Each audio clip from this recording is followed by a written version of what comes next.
Ito ay 2,000 plus.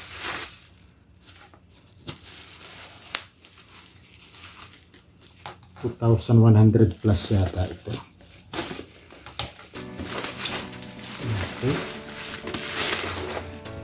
Ito yung magagamit natin sa pagbablog. 360 degrees, 14 plus, Drone JI, talaga App Store. Doon na siguro bibili yan. Pala ang itsura daw niya, JI drone. Double, alam ko ito, double camera to. Alam siya na bubuksan.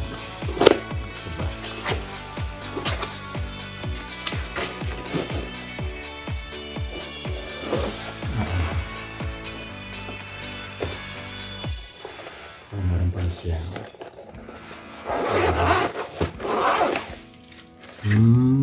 Okay. Parang robot. Ganun, liit lang pala.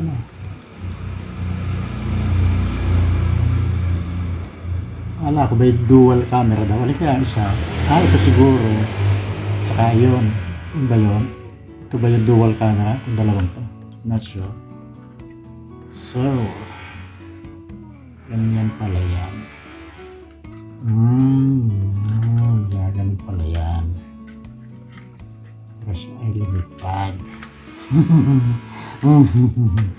Mukhang magandang laruan to Ito naman ang kanyang I think remote control to. Wala pala itong antena. Talaga, walang antena. Tapos I think ito lagi naman. Walang battery. Hindi nga ba included ang battery? So, ito ang kanyang instruction. Siguro.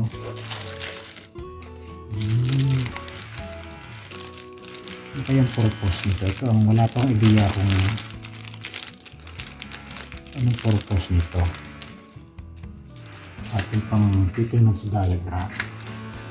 Tapos ano ito? So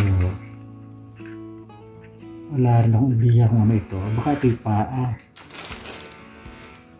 Baka sila yung paa, Kaya parang paa ng helicopter siguro. So yan. I-update ko kayo pag ito ay na-testing ko na. Akin muna, siyempre babasahin ko muna. Hindi ko maibalik. Paano nga ba ito? Ayun.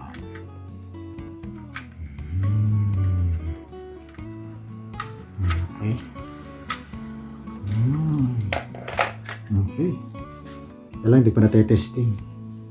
Testingin ko mamaya.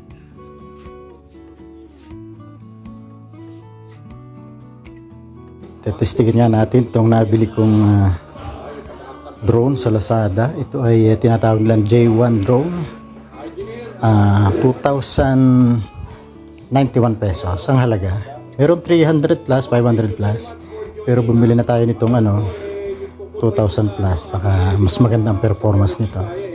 So ito yung joystick. Actually ay hindi ko pa namamaster to.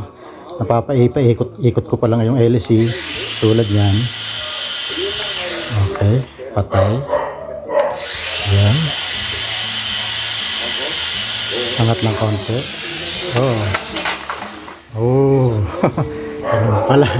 Mabuti meron siyang ito palang purpose ng support. Kasama yan para hindi masira yung LC lalo na sa mga beginner na tulad ko. So kailangan talaga ang praktisan mo ay sa malawak na area. Ayun pala. Okay.